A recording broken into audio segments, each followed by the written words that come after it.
What's been your experience with Cash Drop a little bit? If you could kind of give us, obviously you're one of our most celebrated merchants on the platform, and we're very grateful for that. I would love to get a little bit of your experience. I would say overall, the thing that I love about Cash Drop is it's just easy for me to use because I'm not a tech person. But when it comes to Cash Drop, it's so easy to use. I can change my menu on the fly, which we could never do that in the past. I can add an item in the middle of the day if I wanted to. I can offer promotions, holiday menus, all of these things that I used to have to ask people to help me for.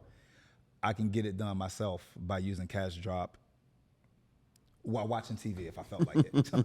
Like I can literally be at home on my phone and update a couple of things. And I would say my best experience with Cash Drop and my favorite thing about Cash Drop is just how easy it is to navigate, how easy it is to use, easy for my customers to use.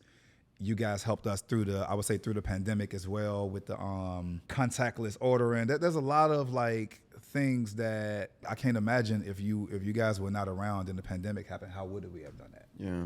How do you feel about, obviously every time you hear tech and restaurants, always have this idea of commissions and fees and, all that stuff. What's your take on this whole thing? I feel like the ones that, for the most part, when we get approached with any of those by any of the companies, I know that a lot of times when they approach us, that is definitely a win for them. So it's like I need to figure out, okay, how is this going to be a win for me as well? So that's one of the first things that we'll look at is the extra fees and things like that. But that was one of the reasons why I actually did go with Cash Drop, because those fees were not included. So it was like, hey, I'd rather go with this company and not have to worry about being explained to why am I paying all these extra fees than to actually, pay it. Because it's hard to wrap your mind around. It's hard to understand. Kitchens can probably be some of the most high stress environments there are of any industry. Yeah. Super chaotic, high paced.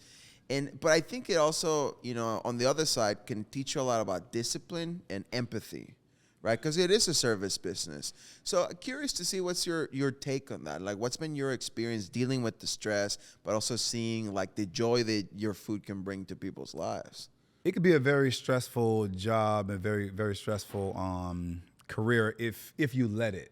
Because me, myself, I'm very calm, very laid back. People have told me over the years, especially when I was in my hotel days, like, you don't even care, do you? I'm like, no, I actually do care, but I'm not going to let this actually stress me out to the point that I'm not in control anymore. So I like to be in control of myself, of my person. I do have empathy for my team. I do understand situations. I know that we all are going through something. So I actually make it my motto too that I don't want to add on to anyone else's stress. So I don't want you to walk away from this kitchen or from this day and think like, man, I hate that guy, or I can't stand working here. So I try to make it a good environment for my team. I like to have fun at work. I would like for them to have fun at work. And I think that everyone who works for me, they do understand when it's actually time to get to business that we actually do that. I definitely like to make it an atmosphere where everyone feels like at home. We're all in it together. Whatever job needs to get done, we're going to get the job done together. It's not that you're busy, it's that we're busy. If the restaurant is busy, then we're busy. Yeah, that's something that's very important to me. I think culture, like what we were just talking about before, the environment matters so much. Your job is a very substantial piece of your life, sometimes even more than your personal life. So, you don't want to come to an environment or a place that kind of drains you more. Yeah. Kind of adds. And it's something that I've learned, it's not perfect, and I'm certainly trying to learn as I go a little bit. There's been some, mishaps here and there, but I think culture is super important.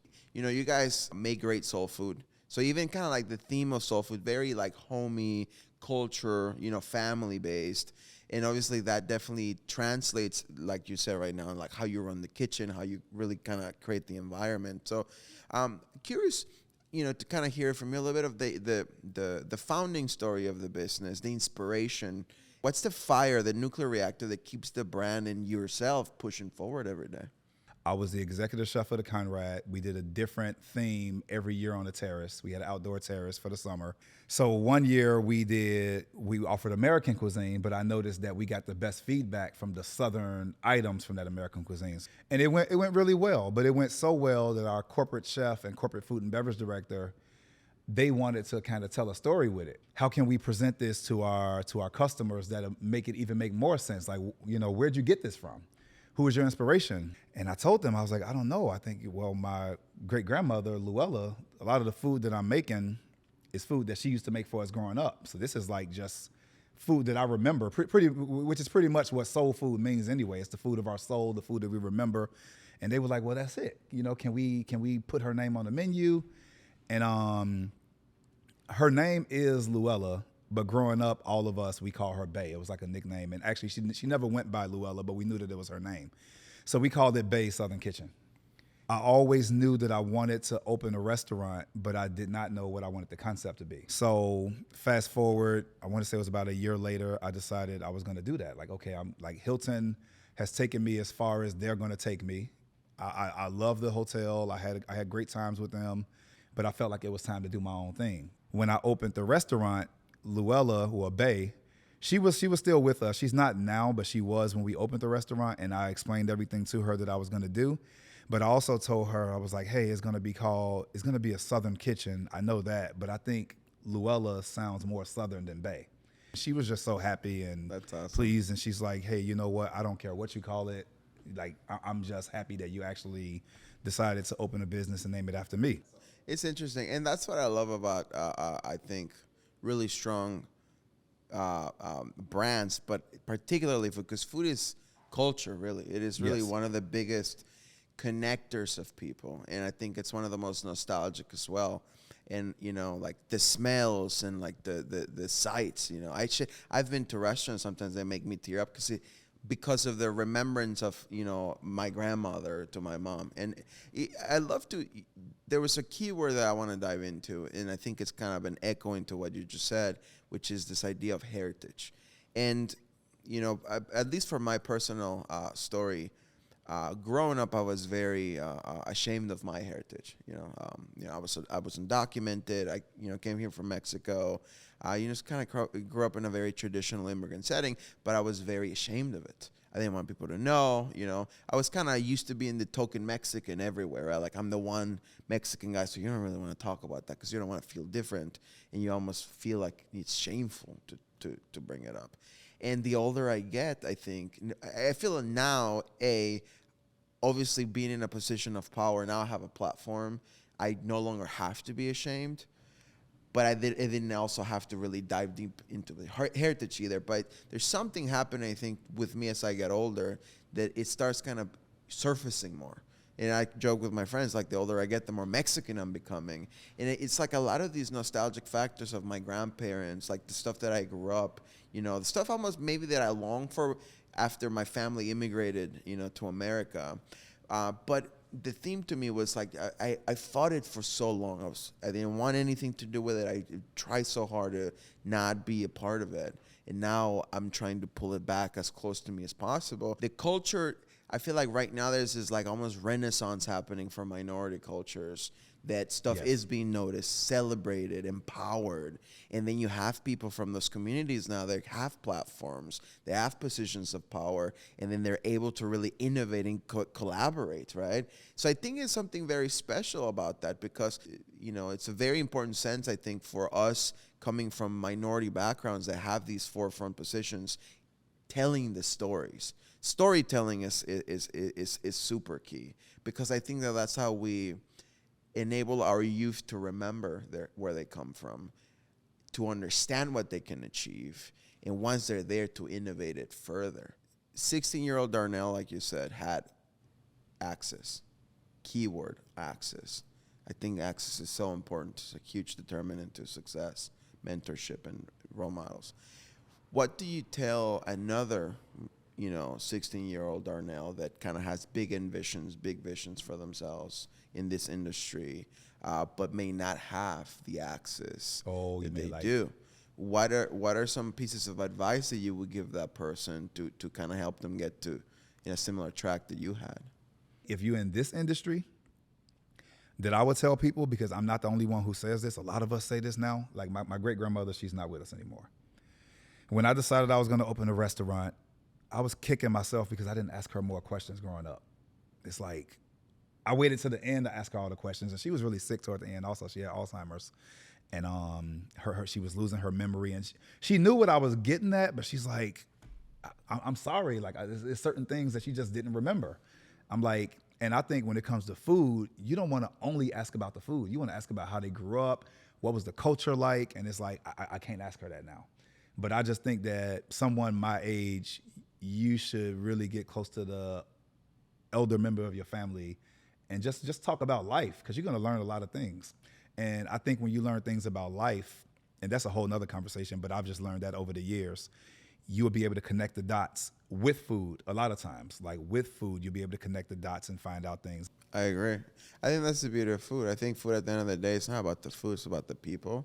The culture. And the culture that it brings. And I love that thing about your great-grandmother, because I think about that a lot lately. Like, I'm a very inquisitive person by nature, but I guess lately I'm very, like, consumed by work and everything, that sometimes I feel like, man, I feel like I should spend more time asking questions, spending time with, my parents and my grandparents, seeing them more. We all should. And just really being able to ask these things, because the insight is kind of already there, right? And it could fast track you so much further if only you took the time to really dig and help you peel the layers of the onion. So it's powerful, and I love that. Like, you don't have a mentor, get a role model, and it's incredible the time we live in, right? Like, even this to me is a little bit of that, right? Like, growing up, I didn't really have a lot of role models or mentors either.